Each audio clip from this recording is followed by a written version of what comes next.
Hey everybody, welcome to my Suburban Oasis. My name's Soleil and I garden in a zone 5B in Michigan, and recently I did a plant haul video and I'm excited to share with you today that we're going to do a video on planting out some of those plants. So we are out in the front garden to start, and we are going to be planting out some of the Gaura as well as the Spirea. So let's take a look at what we've got going on. Okay, so this is the bed that is closest to the street, and this bed I have noticed this year, it has a lot of dark foliage, dark green foliage, the burgundy foliage, such as the black scallop bugleweed as well as the black lace elderberry. And until things start to come into bloom about now in June, or until we have some daffodils that are blooming, it really looks kind of dark. So I want to add a little pop of color.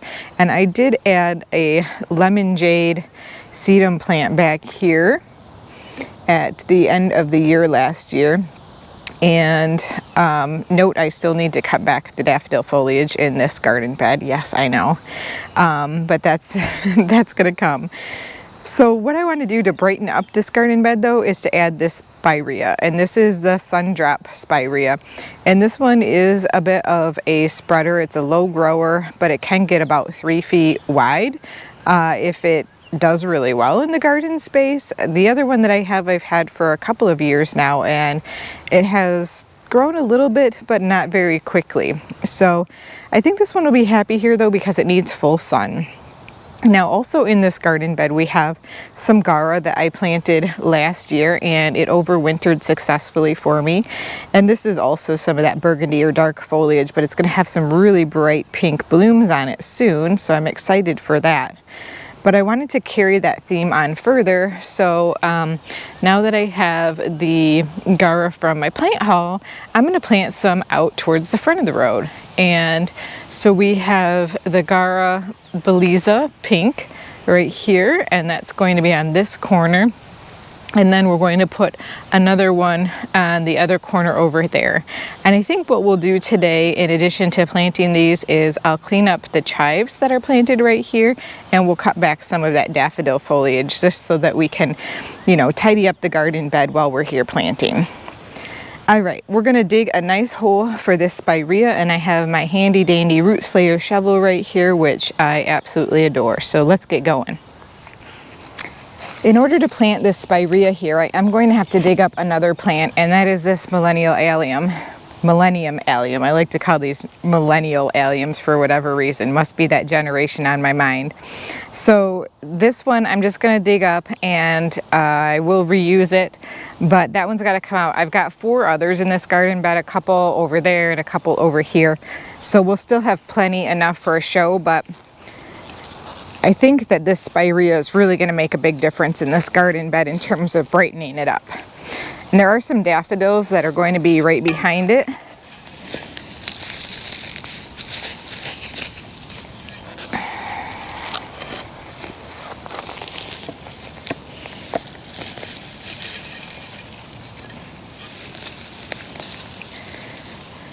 That I'm going to have to clean up as well. In fact, let me go grab my secateurs so I can clean those up before we get this planted. So these are just my Felco number 2 pruners. I like to call them secateurs like the English folks because we have so many different types of pruning devices that it's easier, I think, to help identify the specific type of pruners that I'm using at the time.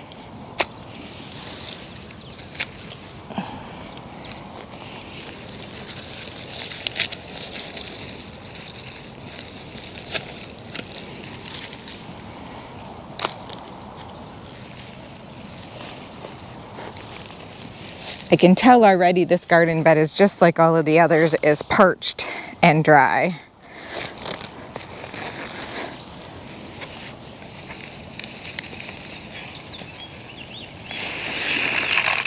Now I made sure that the Spirea is really well watered before we're going to plant it here. And we have rain in the forecast, so I'm excited for that. That's always a good time to plant when you see rain in the forecast, because it really does help those plants settle in. Hose water is one thing, but rainwater is so much better.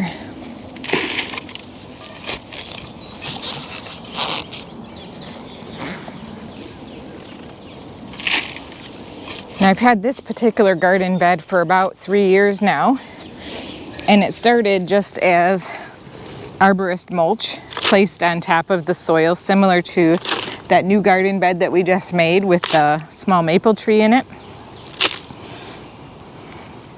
And I think what I'm going to do with this Spirea actually is cut off some of the bottom roots.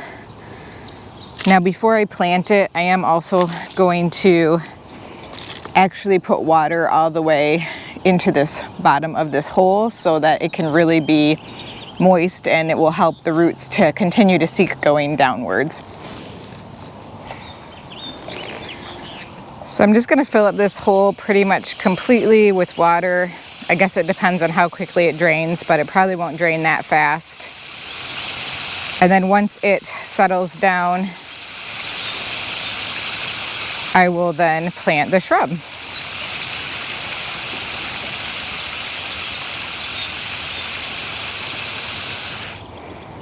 All right, that looks good. Let's check out this root ball. So like I said, I'm just going to take some off the bottom because it's really a giant root ball here.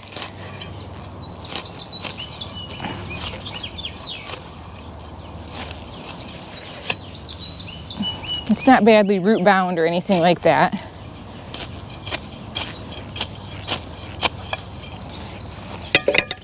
This will also help kickstart some root growth though.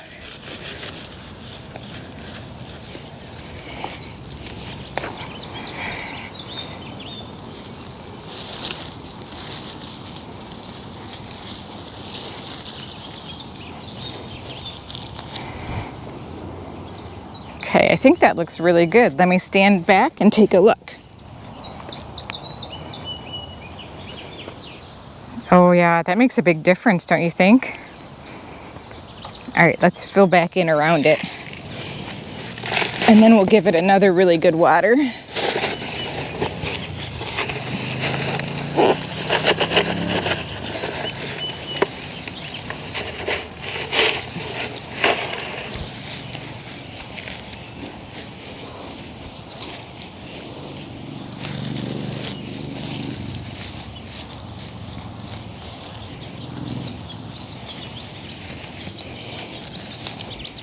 No matter how many years I've been gardening, it never ceases to amaze me just how much difference one plant can make in a garden bed. So when this sedum starts to grow up and forward over this, I think that's going to look really beautiful too, because it has that kind of light blue-green foliage on it.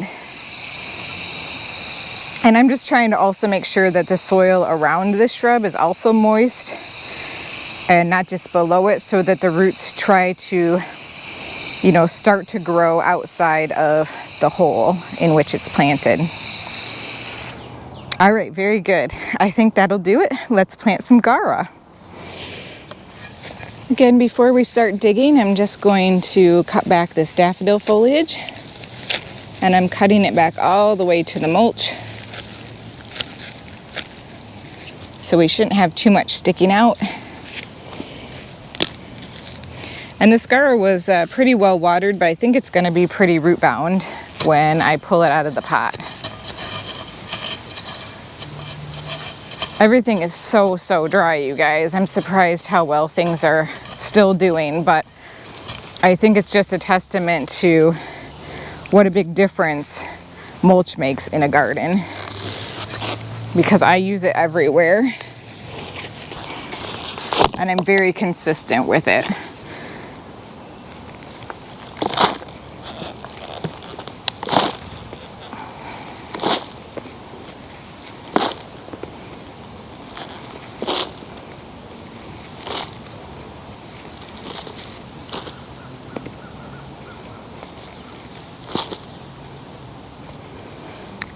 And Actually down here, because the ground slopes, I feel like there actually is a little bit of moisture down in the bottom of this hole, but not a ton.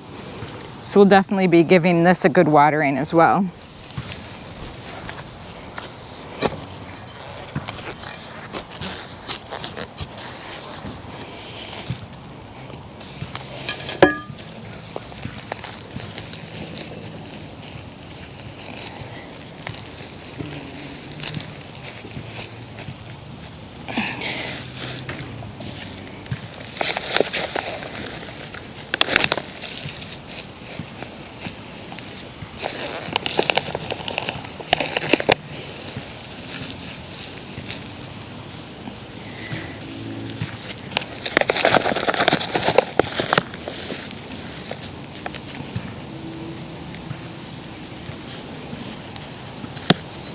And yes, this is definitely messing up my top layer of mulch a little bit, but that happens every single year, you guys, because after I mulch, I always end up doing some planting, and I don't worry about doing it perfectly.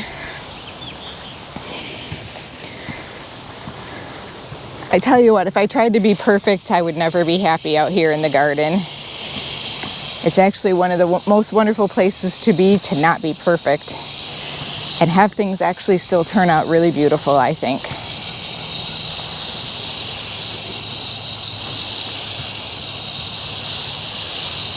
Oh, I'm so excited. This is going to be so pretty.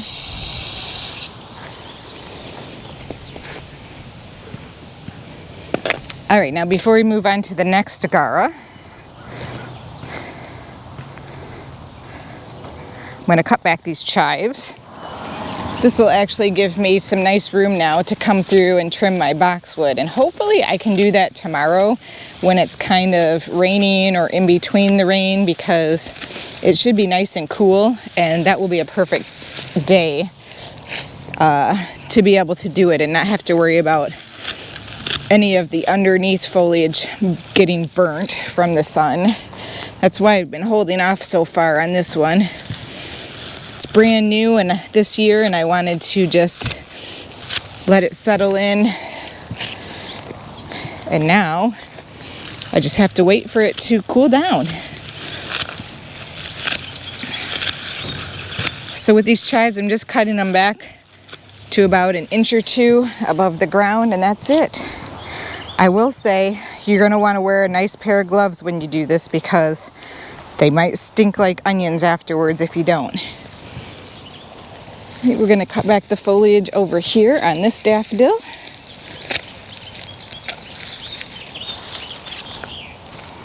Whoops. The wind just blew all of that daffodil foliage all over the place, you guys. Gonna have to come back and clean that up later.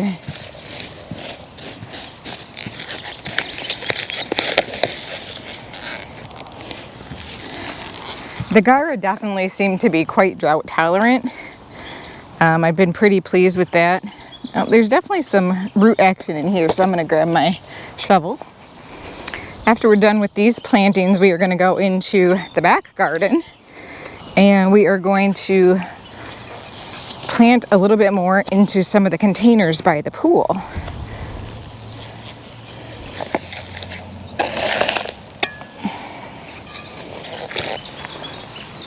I am excited for that as well. I feel like I'm finally getting caught up on some of the garden tasks that I missed out on this last week.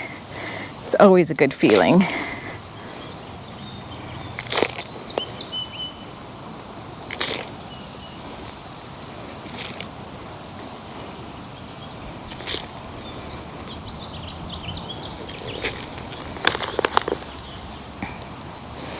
arborist wood chips that I got, that I started this garden bed with, are really breaking down well.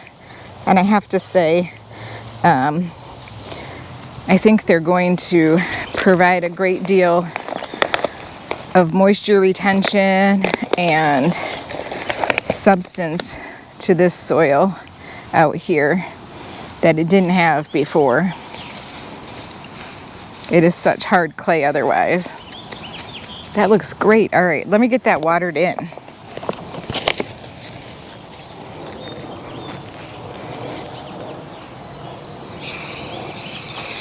So again, I'm just going to water this really well, so that the roots are nice and moist, but then I'm also going to go out and around this quite a bit as well.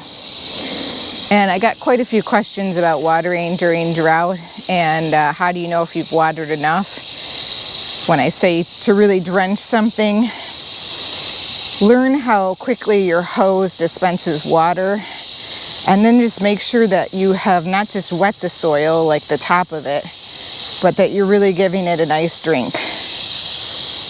And after you've watered for a while, you can always kind of dig down in your soil and see how far down it's gone. And that's a really good way to tell. After a while, you'll just get to know your hose and your soil, and you won't have to dig down anymore.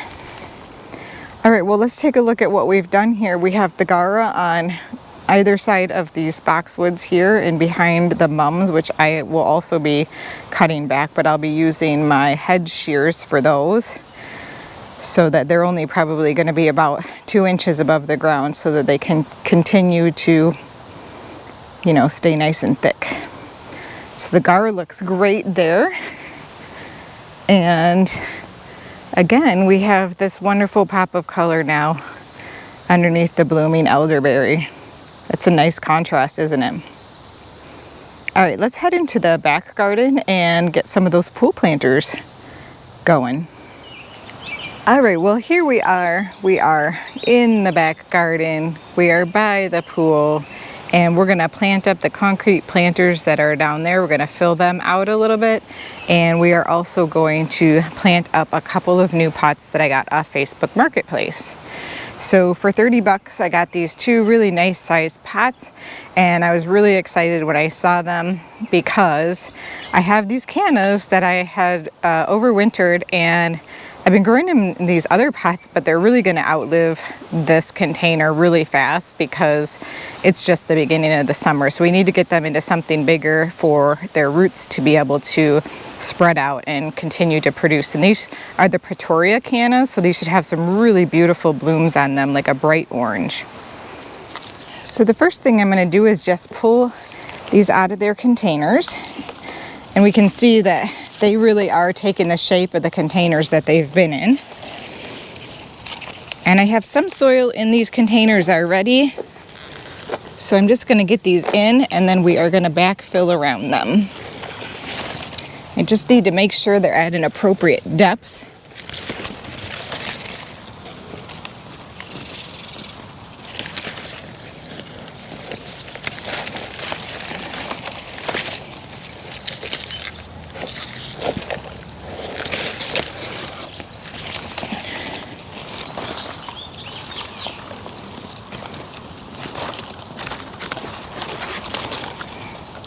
Okay, that looks good for that one. And the roots on this one also are really strong.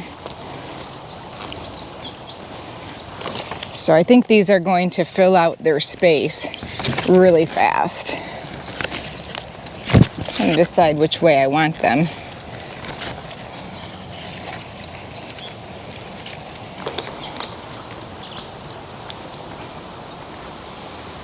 Yeah, I think that looks pretty good.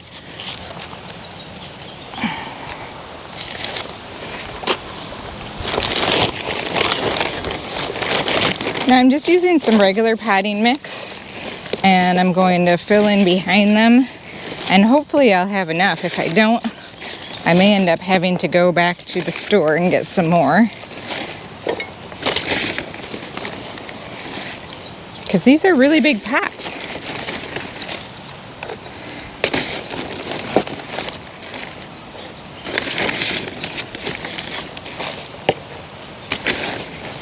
These pots are actually made out of plastic, but that's okay.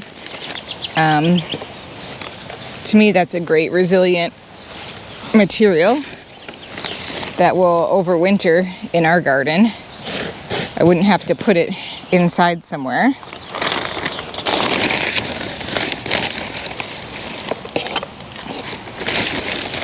These are definitely going to require some watering because their root balls were dry already.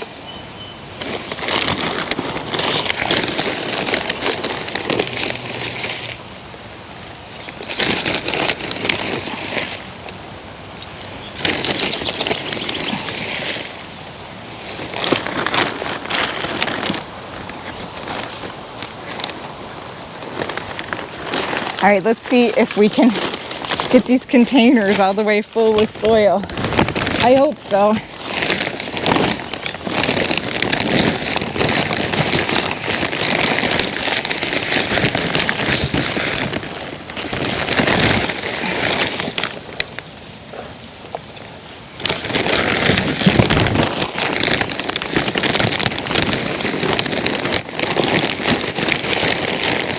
I think it might be just the right amount.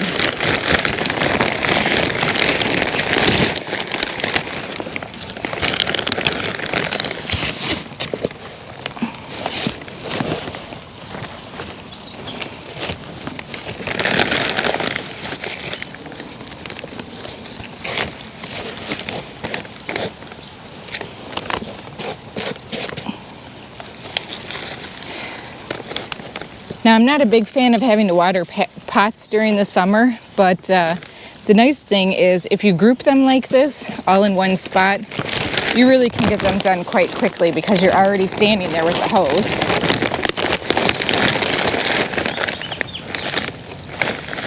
Oh, you guys, this is going to be the right amount of mix. We'll have just enough to come back to the other one and fill that one out. Then we'll get these watered in.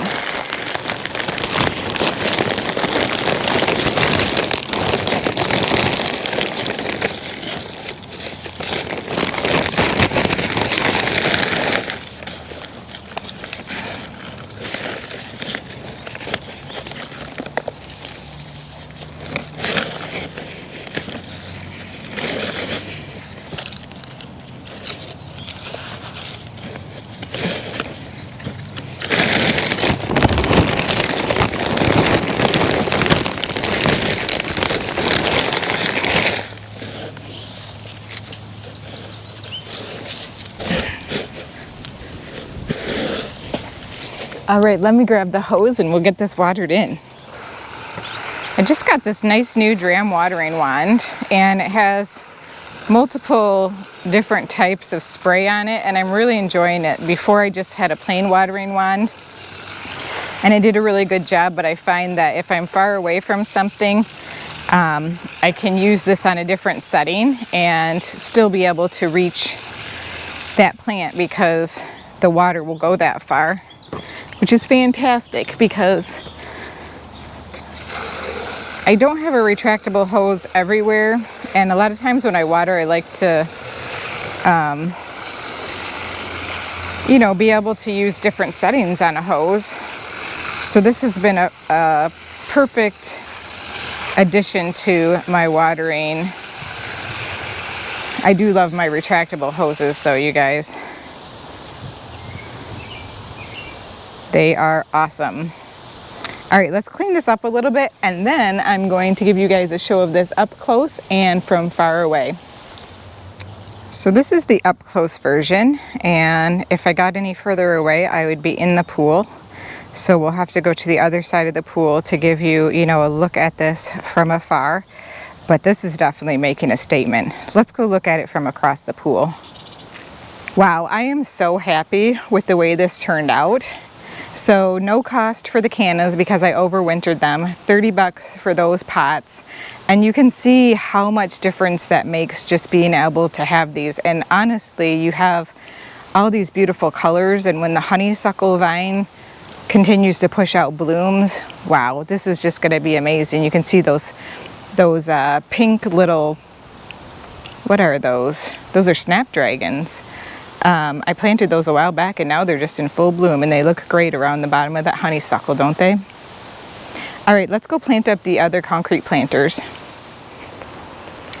So for these planters, we're just going to plant a couple of plants from our plant haul. I have our sweet potato vine and I'm going to put those up front so that they can spill over.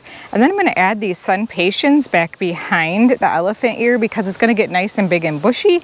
And I think you'll even be able to see it from the front, the sides, and the back. So this will make the container look really nice from all around. And we'll just do that with both of these containers. Now these containers are so big that I actually have some mulch on top of them that helps keep the moisture in. So that's just a little tip for those of you who may have large containers to plant.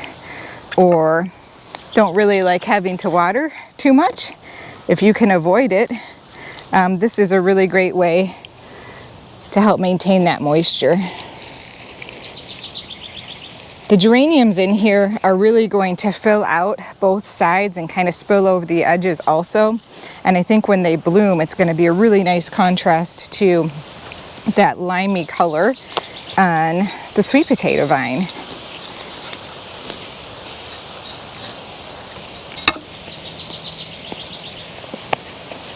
The roots on this elephant ear are definitely doing a really good job of getting bigger and spreading throughout this pot.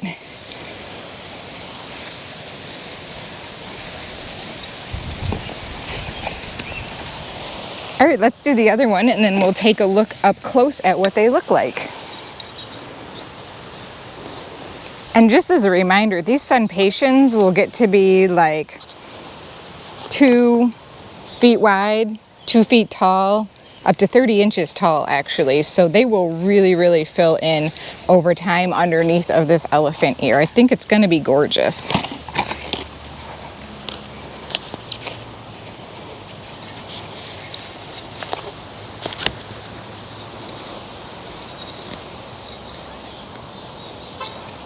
And you all know what sweet potato vines do. Everybody does. We all have planted them a million times, right? They're such a go-to as a spiller in containers. Can't go wrong with those, especially when they're on the clearance rack. All right, let's take a closer look so you can see. So here we are. You can see the geraniums are actually starting to put on some buds here, and they're going to have some pretty purple flowers. These are the Kaya variety, and they are a perennial. And they may even be able to overwinter, so we'll see how that goes. But I think this makes a really nice combination of colors. We have that dark foliage with the bright color blooms, and I think that's going to be really nice in conjunction with the hibiscus that we have over here. The evening rose hibiscus have that same flower shape, and it's just going to echo the mounding growth of the foliage and that burgundy foliage, and then the bright saucer shaped bloom on a smaller scale in the pot. And the other one looks just as stunning. So you can see, you know, from all the different sides, it's going to give you lots of different things to look at. We're going to have all sorts of color, and it's just really going to pop, I think, in a few weeks probably. All right, everybody. Well, I sure do hope you enjoyed this video. I know I enjoyed getting out here and finally getting some of these plants into the ground. It's been great. We're in their pots because it's nice to see them where they're finally going to be for the summer and be able to start see them growing on. So thanks again for joining me today. I appreciate all of you who have been with me for so long, and all of the new subscribers. It's fantastic to have you. Welcome, and we'll see you next time.